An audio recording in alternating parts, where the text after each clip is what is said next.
प्यारे साथियों नमस्कार, स्वागत है अपने YouTube चैनल BSCB संग्रह में। दोस्तों आशा उम्मीद करता हूं कि सभी साथी मस्त और स्वस्थ होंगे और मन लगा कि आप सभी लोग पढ़ाई करेंगे। चलिए साथियों, तो यह आप सभी को 500% ओरिजिनल क्वेश्चन पेपर आ चुका है बोर्ड एग्जाम के लिए। ठीक है, बोर्ड एग्जाम और त्रिमासिक परीक्षा में से यही क्वेश्चन पूछेगा जो बोर्ड एग्जाम में पूछेगा और त्रिमासिक परीक्षा में पूछेगा। ये ओरिजिनल क्वेश्चन पेपर है, 500% ओरिजिनल क्वेश्चन पेपर है। यही क्वेश्चन आप सभी को त्रिमासिक परीक्षा में पूछेगा। चलिए तो हम क्वेश्चन बताने जा रहा हूं। चलिए आइए जल्दी फटाक से जुड़ जाइए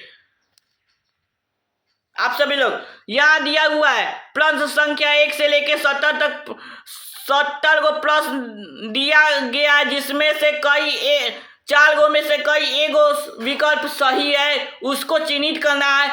लाल पेन का उपयोग नहीं करना है, बॉल पेन का उपयोग नहीं करना है और काला पेन और ब्लू पेन का उपयोग करना है। ठीक है, ओके, बात क्लियर आप सभी को। चलिए पहला क्वेश्चन देख लेते हैं, आप सभी के बीच आ चुका है लीडर बोर्ड पे। बाबा साहेब भीमराव अंबेडकर का जन्म कब हुआ था? 14 अप्रैल 1891 ईस्वी में। ऑप्शन नंबर डी बिल्कुल सही है। चलिए नेक्स्ट क्वेश्चन है आप सभी का।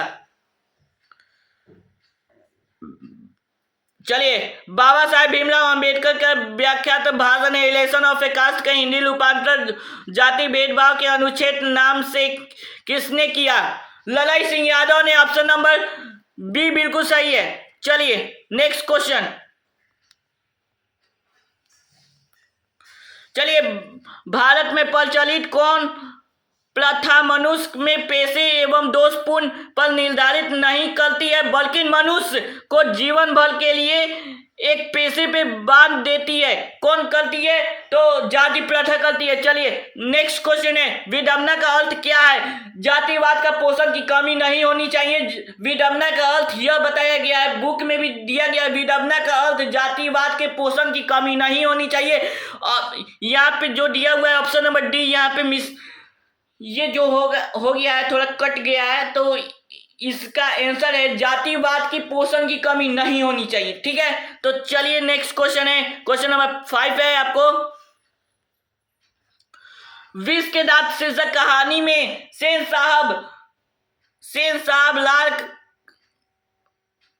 साहब की काल ठीक है हुई नई मोटर का नाम क्या है? नई मोटर, इनका काल जो आई हुई थी 7,500 में, तो उनकी काल की नाम क्या है? तो स्टीम इंजन नाम रखा गया था। ठीक है उसका। ठीक है, चलिए कोई दिक्कत, नो दिक्कत। और छठा नंबर क्वेश्चन देख लेते हैं। विष के दांत शीर्षक कहानी में विष के दांत शीर्षक कहानी में यह किसका कथन है कि मैं चाहता हूं कि,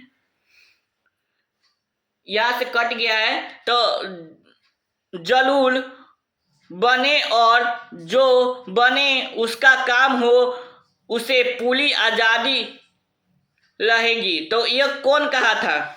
तो इसका तो हम लग रहा है सेन साहब कहे हुए थे, तो सेन साहब हम डाल देते हैं। और इसमें ये देख लीजिएगा आप सभी लोग, यह क्वेश्चन आप सभी लोग देख लीजिएगा। ठीक है, 7 नंबर क्वेश्चन है, नलिन विलोचन शर्मा। चलिए, नलिन विलोचन शर्मा की स्कूल की पढ़ाई कहाँ हुई थी? बताइए, नलिन विलोचन शर्मा की स्कूल की पढ़ाई कहाँ हुई थी? ऑप्शन नंबर सी बिल्कुल सही है, पटना कॉलेजिएट स्कूल में। चलिए 8 नंबर क्वेश्चन, सेन साहब का लड़का खोखा को 2 दांत किसने तोड़ डाले? मदन ने दांत तोड़ डाला। ठीक है, चलिए 9वां नंबर क्वेश्चन आ चुका है आपके स्क्रीन पे। स्वामी विवेकानंद को वेदांती का वेदांती किसने कहा? स्वामी विवेकानंद को वेदांती का वेदांती किसने कहा? मैक्स मुलर ने कहा था। अगले यह क्वेश्चन आपको घुमा भी सकता है। ठीक है, चलिए, भारत से हम क्या सीखे शीर्षक पाठ किस साहित्य की किस विद्या की रचना है? तो चलिए 10 का ऑप्शन नंबर डी बिल्कुल सही है, भाषण का। ठीक है, चलिए नेक्स्ट, 11 नंबर, गुरु नानक ने किस धर्म का प्रवर्तन किया? गुरु नानक ने किस धर्म का परिवर्तन किया, बताइए तो। 11 का ऑप्शन नंबर बी बिल्कुल सही है, सिख धर्म का। ठीक है। 12 नंबर क्वेश्चन है, पाठ्य पुस्तक में गुरु नानक रचित प्रथम पद बाहर वैश्य भूमि पूजा पाठ और पर सरल सत्य क्या करने पर बल देते हैं? क्या करने पे बल देते हैं? चलिए 12 का ऑप्शन नंबर डी बिल्कुल सही है। चलिए थोड़ा कट गया है तो इसका आंसर हम ओरिजिनल आंसर क्वेश्चन है, ठीक है, यही आएगा एनुअल एग्जाम और त्रैमासिक परीक्षा में। हम एक सुबह में क्वेश्चन डाले हुए थे, उसमें से भी कुछ क्वेश्चन ललेगा और इसमें से पूरा 100% क्वेश्चन ललेगा। चलिए, कवि लस खान को किस पुष्टि मार्ग की दीक्षा दी? कवि लस खान को किस पुष्टि मार्ग में दीक्षा दी? स्वामी विठलनाथ। ठीक है, ऑप्शन नंबर बी बिल्कुल सही है, स्वामी विठलनाथ ने। और कवि लस खान किस छंद में सिद्ध हैं? बताइए तो। सवैया छंद में। चलिए 15 नंबर क्वेश्चन आ चुका है आपके बोर्ड पे। चलिए, दही वाली मंगमा शीर्षक कहानी के लेखक श्रीनिवास का पूरा नाम क्या है? तो श्रीनिवास का पूरा नाम क्या है, बताइए तो। 15 का ऑप्शन नंबर ए बिल्कुल सही है। ये थोड़ा सा कट गया है, तो 15 का ऑप्शन नंबर ए बिल्कुल सही है। ठीक है, दही वाली मंगमा शीर्षक कहानी के अनुसार शहरों में रोज स्वर दही देने और महीने में पैसे लेने को क्या कहते हैं? वाली कहते हैं, वाली। ठीक है,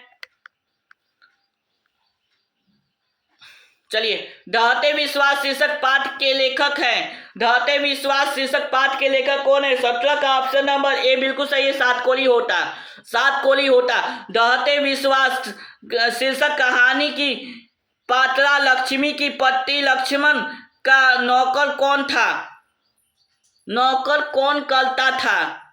कौन करता था? सॉरी, ढहते विश्वास शीर्षक कहानी के पात्रा लक्ष्मी का पति लक्ष्मण कहाँ नौकरी करता था? ठीक है, तो कोलकाता में नौकरी करता था। चलिए नेक्स्ट क्वेश्चन है, ये थोड़ा क्या कहते हैं, ये आपका नहीं बुझा रहा है तो इसका आंसर हम बता देते हैं। 19 का आंसर होगा आप सभी का, 19 का आंसर डी होगा। और 20 का आंसर हम बात करते हैं, किस शब्द को अर्थ का बोध कराने वाले व्यंजना को क्या कहते हैं?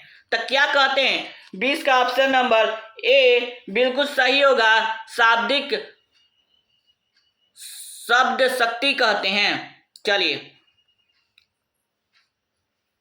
21 नंबर क्वेश्चन है, अभिधारा लक्ष्मण और व्यंजना किस प्रकार है? तो इसका 21 का ऑप्शन नंबर क्या होगा?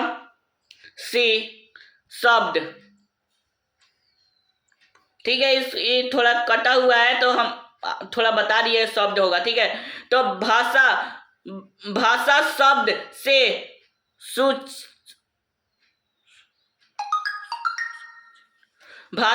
सुसज्जित तथा सुंदर बनने वाले चमकपूर्ण मनोरंजन ढंग को क्या कहा जाता है? तो क्या कहा जाता है? 22 का आप सभी लोग बताइए तो। ऑप्शन नंबर सी, अलंकार कहा जाता है। चलिए नेक्स्ट है आप सभी का,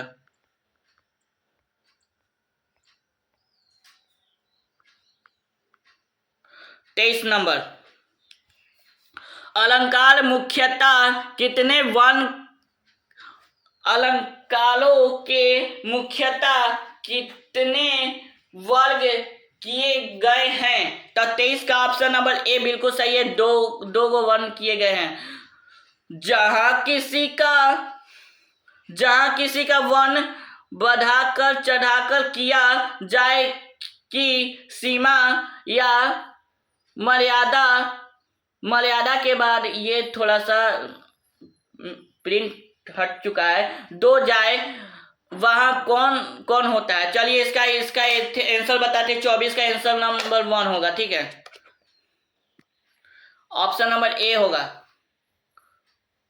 चलिए 25 नंबर क्वेश्चन है। हिरोशिमा नहीं कती शिलामणि शब्द का संधि विच्छेद क्या होगा। शिलामणि शब्द का संधि विच्छेद क्या होगा। शिलो जोड़ मणि। ठीक है, ऑप्शन नंबर ए। ठीक है, निम्नलिखित में कौन व्यंजन संधि का उदाहरण है। व्यंजन संधि का उदाहरण कौन है बताइए। तो ऑप्शन नंबर बी बिल्कुल सही है, निष्पाद,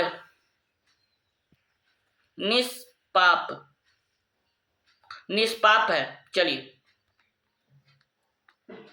26 नंबर क्वेश्चन है, आप सभी के बीच आ चुका है। च वर्ग का उच्चारण स्थान क्या होगा। च वर्ग का उच्चारण स्थान क्या होगा। 27 नंबर क्वेश्चन है। तालु। 28 नंबर क्वेश्चन है। चलिए 28 का आंसर हम बता देते हैं। ऑप्शन नंबर बी बिल्कुल सही होगा। 29 नंबर देख लेते हैं। 29 नंबर क्या कह रहा है आपको। व वन का उच्चारण स्थान क्या होगा। व वन का उच्चारण स्थान क्या होगा बताइए तो। दंतोस्तव। 30 नंबर क्वेश्चन है। 30 नंबर क्वेश्चन, हिंदी में अनुनासिक वर्ण कितने होते हैं। अनुनासिक नाक से बोलने वाले वर्ण कितने होते हैं। 5 गो होते हैं। ठीक है, चलिए नेक्स्ट क्वेश्चन है 31 नंबर। 31 नंबर का आंसर मैं बता देता हूं क्या होगा। 31 नंबर का आंसर ए होगा। ठीक है, 32 नंबर क्वेश्चन है। उच्चारण के क्रम में एक ध्वनि दूसरे ध्वनि को कुछ विराम अवलंबन हो, विराम को क्या कहते हैं बताइए। 32 का क्या होगा। 32 का ऑप्शन नंबर सी बिल्कुल सही है,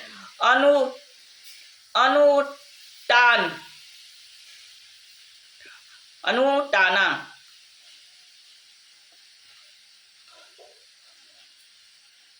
चलिए 33 नंबर है आप सभी का। निम्नलिखित में शुद्ध शब्द कौन है। निम्नलिखित में शुद्ध शब्द कौन है। चलिए बताइए 33 का आंसर बताइए। फाल्गुन। निम्नलिखित में कौन अशुद्ध शब्द है बताइए। कलश अशुद्ध शब्द है। कलश अशुद्ध है। ठीक है, चलिए तो अगर वीडियो अच्छा लगा तो लाइक सब्सक्राइब और शेयर करना है, क्योंकि हम लोग बहुत मेहनत करके एक कंटेंट लाने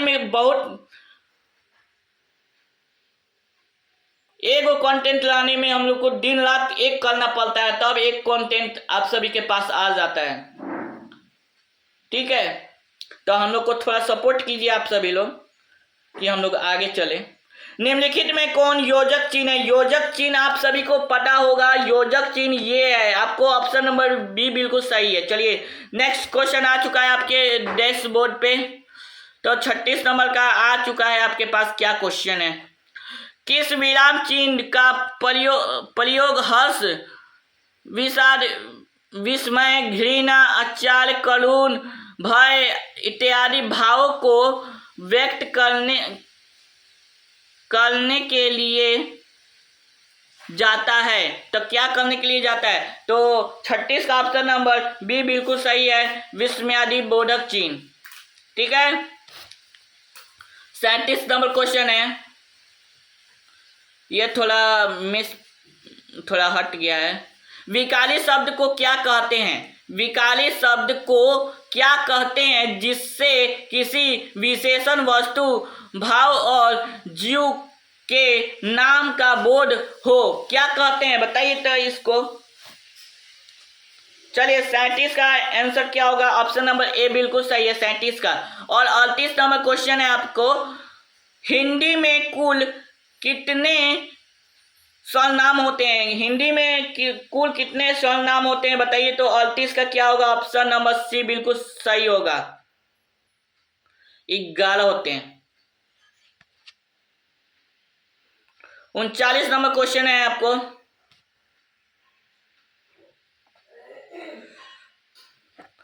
निम्नलिखित में व्यक्तिवाचक संज्ञा का उदाहरण है। निम्नलिखित में कौन व्यक्तिवाचक संज्ञा का उदाहरण है? प्रोफेसर व्यक्तिवाचक संज्ञा है। चलिए 40 नंबर क्वेश्चन है, शब्द की जाति को क्या कहा जाता है? शब्द की जाति को क्या कहा जाता है? समास कहा जाता है। ठीक है। और नेक्स्ट है आप सभी का, शाखा शब्द का बहुवचन होगा। क्या होगा शाखा शब्द का बहुवचन? बताइए तो आप सभी लोग। ऑप्शन नंबर डी बिल्कुल शाखाएं हो जाएगा। ठीक है, शाखाएं हो जाएगा।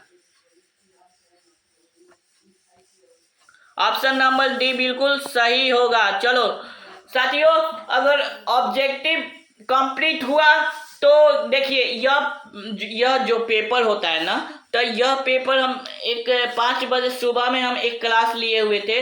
उस समय उसमें कुछ क्वेश्चन हम लोग बताए हुए थे, जिसमें से इसमें भी यह क्वेश्चन पूछा हुआ है। इसमें कम से कम 10 या 15 क्वेश्चन इससे मैच किया है पहिल का वीडियो से। और यह क्या है, यह पूरा ओरिजिनल क्वेश्चन पेपर जो हम आप सभी को प्रोवाइड किए हैं, ये आप सभी का त्रैमासिक परीक्षा और एनुअल एग्जाम में बहुत इंपॉर्टेंट महत्वपूर्ण भूमिका निभाएगी। और हम लोग का बैच खत्म होने जा रही है, और आप सभी को नहीं जुड़े हैं तो जुड़ जाइए। अभी कुछ चैप्टर बाकी है। आप सभी का सिलेबस क्लास 10 का तुरंत खत्म हो जाएगी 1-2 महीना के भीतर में, और उसके बाद क्लास 9 का भी स्टार्ट कर दिया जाएगा। चलिए तो साथियों, अब वीडियो अच्छा लगा तो लाइक, सब्सक्राइब और शेयर करना, क्योंकि बहुत मेहनत लगता है और एक कंटेंट बनाने के लिए हम लोग को दिन रात एक करना पड़ता है कि कैसे हम कंटेंट दें कि बच्चों को समझ में आए। तो सबसे पहले हम क्या करते हैं, सबसे पहले हम इसको ओपन कर लेंगे। कौन चीज़ को? यहाँ पे सर्च बार को ओपन करेंगे तो सबसे पहले लिखना है बेगूसराय। क्या लिखना है आपको?